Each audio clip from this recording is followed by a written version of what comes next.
Alors bonjour à tous. Alors nous sommes ravis aujourd'hui d'être chez Julie, voilà, qui nous a gentiment accueillis chez elle. Alors j'ai tenu à voir Julie parce qu'elle a un témoignage vraiment particulier, une histoire vraiment intéressante, puisqu'elle a été 30 ans dans le New Age, elle tirait les cartes, elle faisait de la divination, elle a fait des voyages astro, elle a fait plein de choses en fait dans sa vie passée. Et donc c'est vrai que j'ai fait beaucoup de vidéos pour expliquer le monde spirituel. Et pour les gens qui seraient encore sceptiques, c'est extrêmement intéressant d'entendre son histoire parce que Julie était vraiment dedans et c'est un domaine qu'elle connaît tout particulièrement en fait. Voilà. Donc j'ai l'habitude de dire que dans le monde dans lequel on vit, il y a deux dimensions, je dirais. Donc il y a le monde physique et le monde spirituel. Il y a ce qu'on appelle le royaume de Dieu et donc le royaume des ténèbres. Et donc on va écouter le témoignage de Julie pour qu'elle nous explique déjà comment c'était de l'autre côté. Et surtout, elle va nous raconter qu'elle a eu une rencontre particulière avec Jésus-Christ qui s'est manifesté de manière extraordinaire dans sa maison. Et lorsqu'elle l'a rencontré, immédiatement, sa vie a radicalement changé, alors qu'au travers des pratiques ésotériques, elle recherchait l'amour, la paix, qu'elle n'a jamais réussi à trouver, mais qu'elle a réussi à trouver en la personne de Jésus. Amen. Ok, donc j'ai une vie particulière, j'ai 50 ans, je m'appelle Julie, j'ai eu plusieurs autres noms dans ma vie. Certaines personnes me reconnaîtront certainement ici. Donc, je suis née dans une famille athée, gauche caviar. Mon père était dans le cinéma, ma mère était photographe, mannequin, et très antéchrist. Mon père ne croyait pas du tout à Dieu. J'ai des héritiers de la franc-maçonnerie. Et nous avons grandi et été bercés dans les amis de mon grand-père, qui étaient Picasso, Simone de Beauvoir, Camus, Sartre. Et du côté de ma maman, c'était catholique. Ils n'étaient pas sataniques ouvertement. Ce n'étaient pas des gens qui proclamaient le nom de l'ennemi, mais ils n'avaient pas de respect pour Christ. Ils étaient assez blasphémateurs. C'est vraiment la relation très hippie, interdit d'interdire, liberté sexuelle, le dolto, etc. Et je cherchais Dieu petite, mais c'était interdit d'en parler à la maison. Très rapidement, il y a eu des conflits, je suis partie et je me suis retrouvée à certainement chercher Dieu d'une certaine manière parce que j'ai été beaucoup dans des communautés musulmanes et après Rastafari. Mais j'étais beaucoup avec des personnes qui n'aimaient pas ce que je représentais. Donc je n'arrivais pas à trouver ma place dedans. Mais à 18 ans, je suis partie en Angleterre et j'ai découvert quelque chose qui s'appelait le Holy Tabernacle Ministry, le ministère du tabernacle saint, béni, qui était un petit peu un dérivé pas possible d'un monsieur qui s'appelait Malachi Z. York et qui suivait les écrits de Zacharias Sitchin, de la Genèse révisitée, et qui parlait beaucoup des Elohim. Ils disaient que les Elohim étaient des extraterrestres et ils attendaient que Planète X, Nibiru, revienne sur Terre pour chercher les 144 000. Et j'ai découvert donc à la fin des années 80, 90, les Illuminati, tout ce qui se passait dans le monde. On avait déjà des informations sur les Twins, que le jour où les tours seront cassées, ce serait le début du nouvel ordre mondial. C'était à la fin des années 90. Hein. Et on parlait d'extraterrestres, de reptiliens, de tout ça. J'étais à fond dans ça. Donc, j'ai commencé un petit peu pour ce qu'on appelle aujourd'hui des conspirationnistes, les chercheurs de vérité, avant d'aller profondément dans le New Age. Et j'étais dans une communauté anglo-saxonne avec des bases jamaïcaines, qui employait des termes avec beaucoup de bénédictions. Blessed, stay blessed, all those kind of things. Et il y avait quelque chose de sain qui me plaisait dedans, mais ça vibrait pas avec moi. Surtout que dans la communauté Rasta, leur Dieu c'est Elahi Selassie. C'est pas Jésus. Donc il y avait beaucoup de fausseté autour de mon existence par rapport à la religion. J'avais découvert une religion malsaine avec ma grand-mère, qui était catholique, qui était beaucoup dans le jugement, qui était violente, qui avait beaucoup maltraité ses enfants et qui ne représentait pas ce que, pour moi, Dieu, c'était l'amour. Jésus, c'était l'amour et je ne le voyais pas. Et avec les Rastas et tout ça, c'était pareil. C'était il y avait beaucoup de racisme et il n'y avait pas de respect pour la femme. Il n'y avait pas de respect pour plein d'autres choses et en tout cas, on n'était pas pécheurs. On ne parlait pas de péché, on ne parlait pas de repentance. Donc, j'étais encore à la recherche. Et jusqu'à ce que le New Age vienne à moi, et que là, ça m'a apporté le Graal pour moi. Parce que tout d'un coup, je pouvais croire à quelque chose de plus grand, à une source, à la source de la création. On me parlait d'un Dieu qui était tout amour. On me parlait d'un Dieu qui me créait à son image, donc qui faisait de moi un Dieu. Donc je suis devenue une déesse, a goddess, qui crée sa réalité, qui co-crée sa réalité dans sa multidimensionnalité. J'ai commencé à découvrir ce que c'était que les lignes parallèles. Les gens qui connaissent ces termes se reconnaîtront. Hein. La 3D, la 5D, les symptômes de l'ascension, et devenir autosuffisant. C'est-à-dire que je crée ma réalité et je peux aussi moi-même me guérir. J'ai pris en main de me sauver, ma guérison, ma connaissance. J'avais beaucoup d'informations sur ce que le monde était. Pour moi, c'était des extraterrestres qui étaient derrière le gouvernement, hein, les Elohim, les reptiliens. Pour moi, à la base, je croyais naïvement que c'était des extraterrestres. Et moi, j'étais ce qu'on appelait ce mouvement de « You're the one that you've been waiting for », tu es celui que tu attends, tu es le sauveur que tu attends. C'est toi qui va pouvoir apporter cette réforme dans ta vie et devenir responsable de ta vie. Donc, il n'y a pas de repentance et je suis sauvée par personne. Mais par contre, je sors de l'état de victime-bourreau et je deviens co-créateur de ma réalité. Et ma grand-mère tirait des cartes quand j'étais jeune, elle lisait dans les lignes de la main. J'adorais appeler les esprits, j'adorais masser et guérir les gens. J'avais beaucoup de bienveillance, je voulais sauver l'Afrique d'abord quand j'étais petite, puis après je voulais sauver le monde. J'étais moi sauveur, hein. J'ai toujours eu le rôle de sauveur dans ma vie. C'était ce qui m'importait plus et je voulais faire un travail qui me permettrait de sauver un maximum de gens. Donc très vite, je suis rentrée dans le développement personnel. Après avoir été un peu plus comme Robin des Bois, dans des années 80-90 jusqu'au milieu des années 2000, j'étais vraiment anti-système, extrêmement rebelle dans le banditisme. Je dealais de la marijuana, je faisais toutes sortes de choses, je chantais, je faisais du reggae, je faisais des concerts, des trucs comme ça, mais donc très rebelle, quoi. J'étais jazz soldier, j'étais vraiment dans la mentalité rasta, rebelle, gangsta, quoi. Et dans le mouvement, dans tout ça, j'aimais beaucoup ça dans la chair. Et j'étais anti-système, je n'aimais pas le système, je n'aimais pas l'autorité. Maintenant, je vois que c'est autre chose que je dois combattre. Et donc, évidemment, de fil en aiguille, je suis allée dans ce mouvement du New Age qui est en train de venir en France, mais c'était déjà il y a 10 ans. Et je suis partie... l'aventure m'a amenée vers le Costa Rica, où je suis complètement sortie du système. Je suis rentrée dans un endroit où on était dans la permaculture, le yoga, l'ayahuasca, le microdosage de champignons. Et tout était ciblé sur ça. Autosuffisance totale. Et il fallait que je gagne ma vie. Et je ne savais pas quoi faire. Je ne pouvais plus faire de banditisme. J'étais plus en Europe.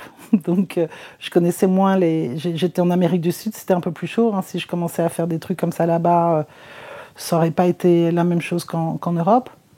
Donc, j'ai décidé qu'est-ce que je vais pouvoir faire? Et très vite, je me suis dit, je suis bonne, je tire les cartes, j'ai de la clairvoyance, je sais guider les gens, je fais du développement personnel, je vais aider les gens à devenir maîtres d'eux-mêmes, à devenir des dieux, des déesses, God, goddesses, créateurs de leur réalité, et je vais les aider à sortir du système. Et c'est ce que j'ai fait pendant de longues années. Et j'ai développé ma clairvoyance, j'étais très très très très forte en clairvoyance, en guérison, en médecine quantique. J'avais fait tous les trucs de Greg Braden, tout ça, ou de Journey, voilà.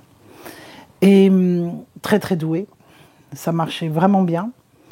Et surtout, ce qui se passait, c'est que moi, je cherchais l'amour, je cherchais à être bien. Et je le cherchais en sauvant les autres. Les autres arrivaient, je révolutionnais leur vie, enfin, c'est ce que je pensais. Et moi, j'étais toujours vide un peu, j'étais toujours triste, il y avait toujours quelque chose qui n'allait pas. Donc je devais aller en profondeur et en profondeur et en profondeur. Ce que j'appelle l'oignon aux couches infinies. Okay? C'est-à-dire que c'est vraiment un discours du New Age, c'est que tu vas prendre conscience de quelque chose, tu vas avoir une crise de guérison, et puis tu vas aller mieux. Et après, il y a un autre truc qui va apparaître, une autre couche de l'oignon. Donc au début, tu vas mal. J'ai passé plus d'1 an enfermée dans une pièce à pleurer toutes les larmes de mon corps. Et ça durait de moins en moins longtemps, d'accord ? Mais c'était de plus en plus concentré. C'est-à-dire que je pouvais avoir peut-être 1 heure, 2 heures de grosses crises de guérison. C'était vraiment mal, mais ça ne s'arrêtait jamais. Jamais, jamais, jamais, jamais, jamais.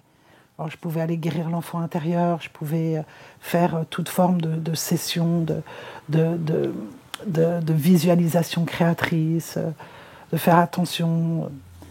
Le vide ne s'arrêtait pas. Le vide ne s'arrêtait pas. Et je cherchais l'amour. Je cherchais l'amour dans l'homme et la femme, hein, les amis, dans la chair. Et je cherchais l'amour dans moi. Je m'aime, je me respecte. J'avais eu à mes 19 ans un homme qui m'avait... j'ai été beaucoup frappée, abusée. Et j'avais un homme qui m'a mis devant le miroir quand j'avais 19 ans et qui m'avait fait faire des affirmations négatives à répéter. Que j'étais de la merde, que je valais rien, etc. Il me faisait répéter devant le miroir pendant 6 mois.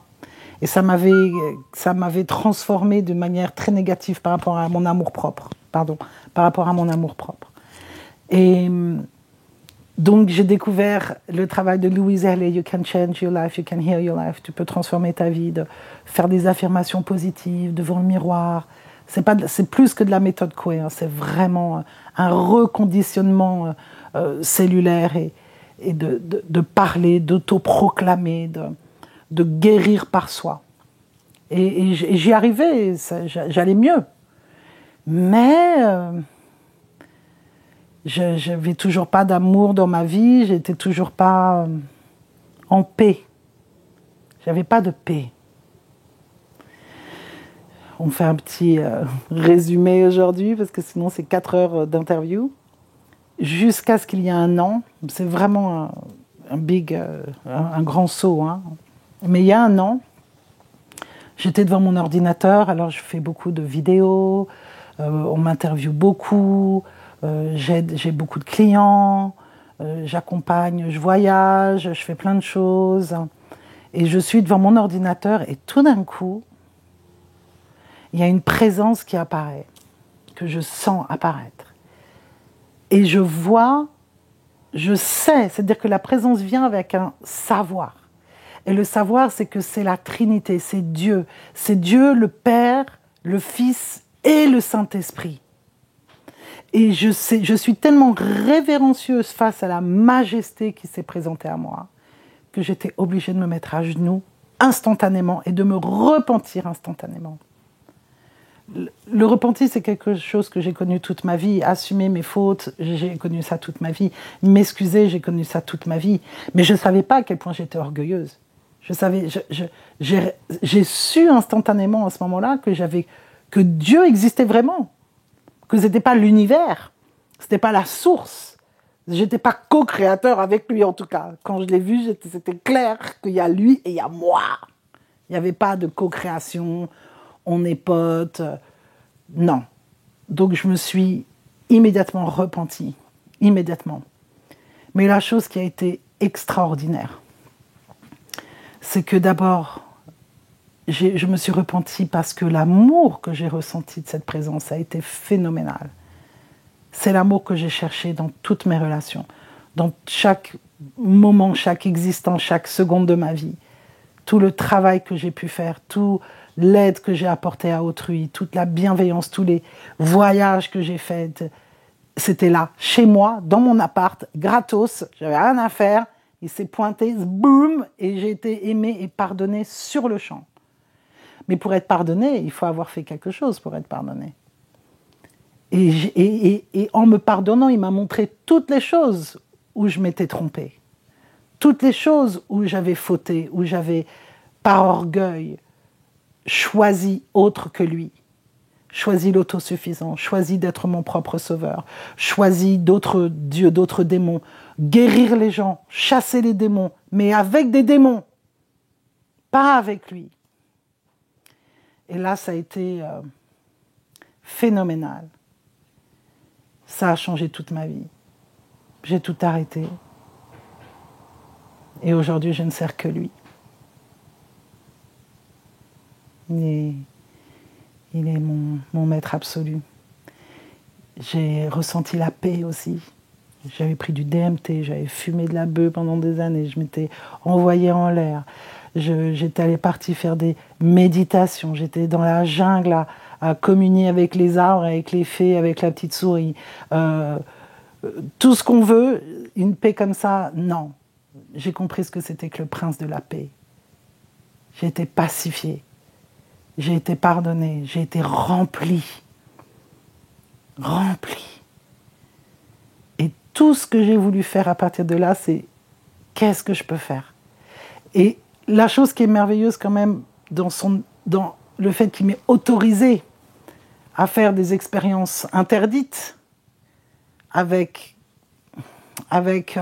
toucher, de jouer, de danser avec le diable, c'est que je savais que le diable existait plus ou moins. En tout cas, je savais que l'invisible existait. Je savais manifester des choses de l'invisible. Je savais qu'il y avait des présences, qu'il y avait des poltergeists, qu'il y avait des esprits. Je savais qu'il y avait de la médecine quantique, que l'esprit était plus fort que la matière, que le verbe était important, que nous pouvions voyager par des méditations transcendantales. Je savais qu'il y avait un pouvoir, mais pas à ce point-là. Je crois que quand Dieu est arrivé, j'ai vraiment pris conscience qu'il n'y avait pas de 3D, de 5D, qu'il y avait le monde et l'esprit. Et ça a été révolutionnaire. Parce qu'on peut être dans la magie tout en étant dans le monde. Dans le prince, qui appartient au prince du monde, qui appartient à Lucifer, qui appartient à Satan. Et là, tout d'un coup, moi qui parlais, que j'aimais parler aux esprits, que j'avais des esprits qui venaient me parler, qui parlaient de clairvoyance, qui faisaient des trucs pas possibles, tout d'un coup, j'ai découvert ce que c'était vraiment d'être face à face avec l'Esprit de Dieu, la présence de Dieu, la personne qui est Dieu.